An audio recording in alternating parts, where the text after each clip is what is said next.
ধর্মস্থান মানাতে গেলে কখনো তাকে দুর্ভোগের মাঝে আসতে হবে। কারণ ধর্মের মাঝে তিনি লড়াই করবে, আর সে লড়াই ধর্ম নিয়েই করবে। কারণ বহু সাধনার জগতে যারা এসেছিলেন তারা বাংলার মাঝে তারা ধর্ম নিয়ে এসেছিলেন। সে সময় ক্ষেত্রে হয়তো গড়িয়ে গেছে। আজ পরবর্তী সময় আমাদের একটা ধর্মস্থান দেখা যাবে কোটি কোটি টাকা অর্থ দান দিচ্ছে আর ধর্মের জন্য সেবা চালাতে দিচ্ছে। এটা ধর্মের মাঝে একটা এসে গেছে একটা খেলা। তাহলে যারা এই সমাজে সাধনা নিয়ে পড়ে আছে তারাও তো ধর্মের মাঝে আশ্রয় নিয়ে এই সৃষ্টির মাঝে কামনা চাইছে প্রাণীর। সবাই ক্ষেত্রে মানুষ এনজয়ের মাঝে সেবা হয়তো নেমে পড়েছে। কারণ একটা সময় এমনও ঝড় বয়ে উঠল, জীবনের মাসটি হয়তো কেটে গেল। কারণ যখন ধর্মস্থান গড়ব জীবনে একের পর এক অর্থ বিলিং হয়ে যাচ্ছে, তাহলে এই কাজ রোকা যাবে না। কারণ নির্দিষ্ট কাজ সেটা করে যেতে হবে মায়ের স্থান। কারণ সেটি একটি ডাক্তারি সমাজ থেকে পরিণাম জীবনে বহু কিছু কাটলো, তখন কিছু কর্মের কাজ আধুরা হয়ে যাচ্ছে। কিছু কর্মের কাজ স্থান হয়তো গড়ে উঠল, কিন্তু মা প্রবেশ সে মূর্তি যেটা মায়ের সেটাকে প্রবেশ করানো হচ্ছে না। তাহলে সেক্ষেত্রে তারও অর্থের প্রয়োজন। কারণ অর্থ না হলে তো এই কাজ গড়া যাবে না। তাই সেটা অধিক পারিশ্রমিক চালিয়ে হয়তো সেটা মা সাহারা এলেন এই জায়গার মাঝে। আর ধর্মস্থান হয়তো গড়ে উঠলেন, কিন্তু কর্ম ছেড়ে দিতে হবে। যে কর্মের মাঝে একটি দাগ হয়তো সমাজে লেগে আছে, কারণ স্বর্ণ শিল্প লাইন সেটার মাঝে কিছু যদি ভাবনার মাঝে আসি তা থেকে ত্যাগ দিতে হবে। হয়তো অধিক অর্থ সঞ্চয় করেছি, আবার সমাজকে দান দিয়েছি, তাই সেই পথেই হাঁটতে হবে। তাহলে সেই পথ যেতে গেলে কোনো কিনারা হয়তো আসতে নাও পারে, তবু লড়াই চালাতে হবে। চলো আসা যাক। এক একটি গান হয়তো অপূর্ব লাগলো, গাইতে লাগলাম। সে সময় ক্ষেত্রে মা কণ্ঠে এক একটি গান আবির্ভাব করে দিলেন। কারণ ঘরে অন্যের আহার নেই, আর সকলের সেবা চলছে, পথে যেতে হবে, কিছু অর্থের প্রয়োজন, কিন্তু নিরুপায় হয়ে লড়াই করে যাচ্ছি। তখন এই স্থান থেকে ভাবলাম কিছু স্থানে যাই, দক্ষিণাস্থান হয়তো প্রবেশ করলাম। সবাই ক্ষেত্রে ছিলেন, তাই দক্ষিণাস্থান প্রবেশ করে কিছু ব্যাখ্যা বললাম যে একটি ধর্মস্থান থেকে আসছি, কিছু গান হয়তো এই সমাজে রাখবো, কিন্তু পরিণাম সেটা হয়তো আমার জীবনে ছিল না। তাই সে লড়াই হয়তো করতে গিয়ে আমি ভেঙে পড়লাম, কারণ মা আমায় সরিয়ে দিলেন। হয়তো যে সময় কিছু গান আমি আবির্ভাব করছিলাম সেক্ষেত্রে ধর্মের গান, কিন্তু আবার এটাও ভাবি ধর্মের গান গেয়ে এই সমাজ জাগবে না। আজ সমাজে জেগেছে, এক একটি স্থান যেন গড়ে দিচ্ছে। কারণ সেগুলো পুরনো স্থান আমাদের দেশের মাঝে আছে, তা থেকে মানুষ কামনা পাবে না। নেতানেত্রীরা কোনো স্থান গড়ে দেবে আর তা থেকে দেশের কামনা হবে। আরে দেশের পরম দুর্ভাগ্য জানবেন।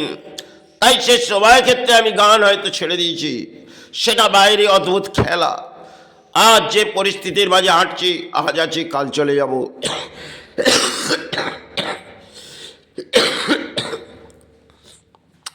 কিন্তু দেখছি চলো দুটি ধর্মকে জাগিয়ে দিয়ে যাচ্ছে এই নেতারা। তারাই সেবা চালাক, তারাই ধর্ম ডাকো। আজ জনগণ যারা ঢল নামছে, দুটি ধর্মের মানুষ তারা হয়তো অর্থের সমাজে বহু পূজারী আছে, তারাই ধর্ম ডাকুক। কারণ এই সমাজে বাংলায় আর হয়তো ধর্ম ডাকা যাবে না, কারণ পরম ধর্মীয় এরা এসে গেছে। এদেরকে যদি দেশের মানুষ শ্রদ্ধার মাঝে আনে, আর দুটি ধর্মকে যেন এরা একটি লড়াই চালাচ্ছে কিছু দান দিয়ে, এটা দানের মাঝে ধর্মস্থান গড়ে উঠছে। কারণ যদি দেখি জগন্নাথ স্থান, আবার যদি দেখি সেবা, সেটা তো চালিয়ে যাচ্ছে বাংলার মানুষ। সারা ধর্ম করে চিৎকার করছে, পথে যাচ্ছে, আর ধর্মের একটি তিলক লাগিয়ে দিচ্ছে। আরে এটা মনে হয় সমাজে লুপ্ত হয়ে পড়েছে। কারণ একটা সময় নারীর মাথায় সিঁদুর আবির্ভাব ছিল, আজ তো পুরুষের মাথায় এসে গেছে। আর ধর্ম জেগে উঠেছে জানো। আজকে দেখবেন একটি মন্দির গড়ার জন্যে সরকার অধিক অর্থ দান দিয়ে দিচ্ছে, আবার একটি মসজিদ গড়ার জন্যে জনগণ যেন অর্থের পাহাড় নামিয়ে দিচ্ছে। এটাই তো যেন এক ধর্মের অদ্ভুত খেলা এসে গেছে। এটা সময় ক্ষেত্রে এসেছে, তাই পরিণাম এই বাংলার যেন পরম দুর্ভাগ্য নেমে এসেছে। কারণ জগন্নাথ স্থান হয়তো করলেন, আবার একটি জায়গার মাঝে একটি যেন যেটা গড়ে যাচ্ছে, সেটা বাংলার মুসলিম সম্প্রদায় ভাবছে এসে গেছে আমাদের দুয়ারে কেউ, আমরা সারা অর্থ দিই। কারণ বাবর তিনি এই দেশের মাঝে কিছু লড়াই চালিয়ে গেলেন হিংসা বৃদ্ধির মাঝে। আজ একটি ইটের মাঝে কিছু নামকরণ করা হচ্ছে, কিন্তু বাবর তো লুকিয়ে গেলেন। সেই ইতিহাসটাকে বাবর লুকিয়েছিলেন আর প্রকাশ্যে এসেছিলেন ভারতবর্ষে, সেটা কিন্তু সত্য। আজ একটি না ইটের মাঝ দিয়ে যদি ধর্মকে কিছু দেখানো হয়, আরে সনাতন ধর্ম সৃষ্টির মাঝে সেই তো ধর্মের আবির্ভাব। আজ ইসলাম তিনি এক কণ্ঠে আওয়াজ করছে, আর সনাতন এক কণ্ঠে আওয়াজ করছে, আর নেতা নেত্রীরা তো ধর্ম জাগাচ্ছে। কারণ কখনো কোনো জায়গায় গিয়ে ফুল ফেলে দিচ্ছে, আবার কোনো জায়গায় গিয়ে দোয়া পড়ে দিচ্ছে। আরে এরাই আল্লাহ, এরাই ভগবান, যান এদেরকে দোয়ারে ডাকুন। আপনার রাজ্যের সাহারা, আপনার দেশের সাহারা আসবে। প্রকৃতিতে যখন একটি প্রলয় আসবে, তাহলে এরা রক্ষা করতে পারবে না। দুটি ধর্মের মাঝে যারা এসেছিলেন, তারা তো এই ধর্মের কামনা করে এই দেশকে, এই ব্রহ্মাণ্ডকে জাগিয়ে গেছেন। আজ মনে হয় সমাজ লুপ্ত হয়ে পড়েছে। যাই হোক, এটা ধর্মের এক হিংসা বৃদ্ধির খেলা চলছে, আর সেটা সমাজ মেনে নিচ্ছে, কিন্তু এটা মেনে নেওয়া যায় না। পরিস্থিতি কিন্তু বাংলার অতি ভয়ঙ্কর।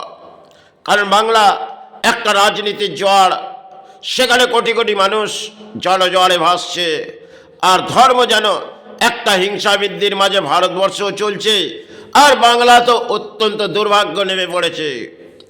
কারণ ধর্ম ডাকো, আরে যারা সাধনা করে গেছে, তারা দারিদ্রতা দুঃখের মাঝে কাটিয়ে দিয়ে গেছে। আজকে দেশের মাঝে হয়তো কিছু অঙ্কের সমাজে চলছে সেবা, কিন্তু অর্থের সেবা, অর্থ আজকে যেখানেই যাবেন দেখবেন এক একটি স্থান যেন অর্থের মাঝে চলছে। কারণ সেটা বাংলার দুর্ভাগ্য। কারণ ধর্ম করে চিৎকার করবেন, আর ধর্মের মাঝে আশ্রয় নেবেন। আরে আপনারাই তো এই ধর্মস্থানগুলোকে, এক একটা পবিত্র স্থানগুলোকে অর্থ দিয়ে যেন মাকে দয়া করে যাচ্ছেন, আর মাকে জড়িয়ে দিয়ে যাচ্ছেন। আরে আপনি কি ভাইয়ের সন্তান?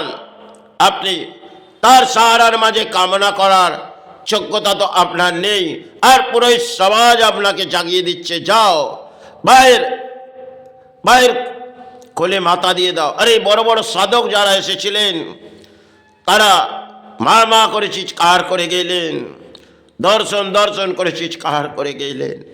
এটা হয়তো তাদের জীবনে খেলা ছিল, আর আপনাদের জীবনে এটাই নেমে এসেছে। কারণ অর্থ আছে, আর অর্থ দিয়ে আমরা সেবা চালাবো, মাকে জাগিয়ে দেবো। আরে এতটা সোজা নয়। কারণ যারা ধর্মের মাঝে এসেছিলেন জানবেন, বহু সাধক রামপ্রসাদের তো জীবনের ইতিহাস যদি আজকে আমি শ্রীচরণে প্রণাম জানাই, তিনি এই বাংলার মাঝে মা মা করে চিৎকার করে গেলেন, সবাই ক্ষেত্রে গড়িয়ে গেছেন। আজ হয়তো তারা এই সমাজে এই ভূমির মাঝেই আছে, কিন্তু এই সমাজ তাদের যোগ্যতা দিতে পারবে না। একটি কণ্ঠে হয়তো গান আবির্ভাব শুনি, কারণ যখন দেহের মাঝে লাগে এক একটি কাঁটা যেন ফুটে আসে। তারা মহান সাধু ঠাকুর এসেছিলেন, মা মা করে চিৎকার করে গেলেন সবাই ক্ষেত্রে। আর আজ আমাদের দেশের মাঝে এই রাজ্যের নেতারা তারা উৎপাত হয়ে পড়েছে। ধর্মের মাঝে লড়াই চালাও যদি জনগণ আমার সাহারার মাঝে আসে, কারণ এটা হিংসাবিদ্যের মাঝেই ধর্ম হচ্ছে। দুটি ধর্মকে আমি যদি শ্রদ্ধার মাঝে আসি, তাহলে এই নেতারা লড়াই চালাচ্ছে।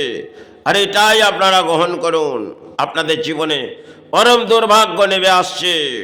যদি প্রকৃতিতে একটি প্রলয় এসে যায়, করোনা কাল তো একটি প্রলয় দেখেছেন, এখনো কিছু বাকি আছে। 2026-এর মধ্যে কিছু যদি প্রকৃতিতে ঘটে, তাহলে জানবেন এই প্রকৃতির একটি খেলা আপনারা দেখবেন।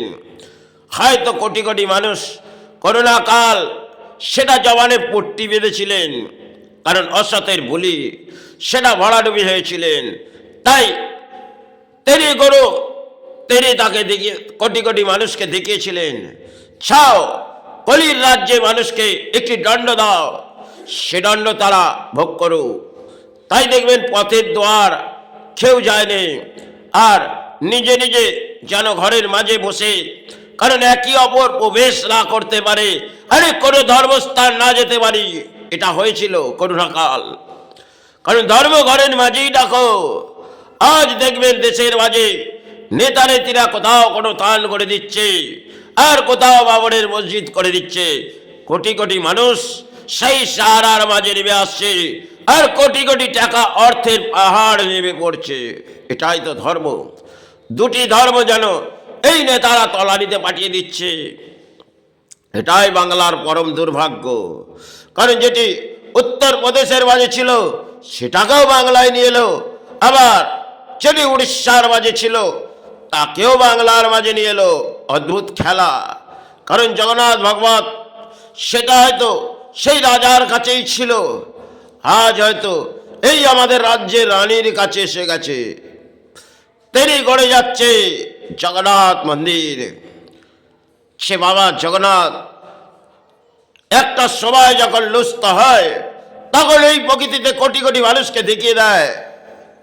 কারণ সেই ধ্বজা যেটা ওড়ে, আর সেই ধ্বজায় একটি সিমটন দেয়, সেটি যখন নিচ স্তরে পড়ে যায় আর যখন জ্বলে ওঠে, জানবেন ব্রহ্মাণ্ডের মাঝে একটি খেলা এসে যায়, আর একটি মন্দির হয়তো ঘুরে যাচ্ছে, সেটি জগন্নাথ মন্দির। কারণ ইতিহাস ভাঙা যায় না, সেই ইতিহাসের মাঝে কিছু রাখা আছে। জানবেন জগন্নাথ মন্দিরের এক একটি ভাড়ার, সেগুলো বিজ্ঞান অবধি দেখা যাবে তার মাথা নত করেছে। আর দেশের রানী তিনি তো মাথা নত করবে না, কারণ তিনি রানী এসেছে রাজ্যের মাঝে জনগণকে কিছু বুঝিয়ে দিচ্ছে, তোমাদের ধর্মস্থান করে দেবো, তোমরা আমার সারার মাঝে থেকো, কর্মস্থান ছাড়ো। কারণ দেশের মাঝে কর্মস্থান তোমাদের আর ফিরে আসবে না, আসবে ধর্মস্থান। এটাই জায়গায়, এটাই। দুটি ধর্মের মাঝে যেন একটি হিংসাবিদ্যের লড়াই চলছে, আর জনগণের ঢল লাভছে। আরে দেশ যে পরিস্থিতির মাঝে হাঁটছে, আর মূল্যবৃদ্ধি যেন দেশের মাঝে বেড়ে যাচ্ছে, আপনারা তার সারার মাঝে আসছেন। আর এক একটি নেতা তাদের কাছে অর্থের কোটি কোটি টাকা, আর সাধারণ মধ্যবিত্তর কাছে কিছুই নেই এই দেশে। তাহলে একটি প্রলয় আসবে, তখন আপনারা কামনা করবেন দুটি ধর্মের। কারণ একটি করোনা কাল কামনা করেছেন। আজ যদি 2026 বিজ্ঞানসম্মতভাবে কিছু আসে, তবে একটি ঝড় বয়ে আসবে। উৎপাত হচ্ছেন হন, একটি ঝড় বাংলার মাঝ দিয়ে বয়ে আসবে। তখন কেউ ডাকবে আল্লাহ, কেউ ডাকবে ভগবান, জানি না কোন সাহারার মাঝে আসবে। আসবে নিশ্চয়ই একটি ঝড় বয়ে, অতি ভয়ঙ্কর আসবে বাংলার মাঝে। তাই ধর্মকে আপনারা তলা দিয়ে ফেলছেন, ফেলুন, কিন্তু ধর্মের লড়াই লড়াচ্ছে, লড়ান। উনি আপনাকে বুঝিয়ে দেবে সে কতটা ধর্মের মাঝে আশ্রয় নেওয়া যায়। কারণ এটা ধর্মের মাঝে হিংসা হচ্ছে। মন্দির মসজিদ সেটি হয়তো ধর্মের জায়গা, আর এই নিয়ে তার নীতিটা করে যাচ্ছে একটি হিংসা বৃদ্ধির জায়গা। লড়াই চালাও, আরে কর্মস্থান ভেঙে দাও, ধর্মস্থান গড়ে দাও। এটাই তো বাংলা। পরম দুর্ভাগ্য, সবাই নেমে পড়েছে জনগণ। যাই হোক, সবাই ক্ষেত্রে হয়তো কিছু না আসুক এটা কামনা করে আমি শেষ পথেই হাঁটছি। কিন্তু আসবে, কিছু করার নেই। তাই প্রকৃতিতে যদি একটি প্রলয় এসে যায়, কোটি কোটি মানুষ তারা হয়তো দুটি ধর্মেই ডাকবে। এই পরিস্থিতির মাঝে ব্যাখ্যা দিচ্ছি, কারণ আমি জীবনে বহু পথ হয়তো ঘুরেছি, আর বহু দারিদ্রতার মাঝে কাটিয়েছি। সেটা জীবন ক্ষেত্রে খেলা ছিল। আজ এই ভূমির মাঝে আছি, আজ আছি, কাল শ্রীচরণে চলে যাব। জয় গুরু, জয় মাই।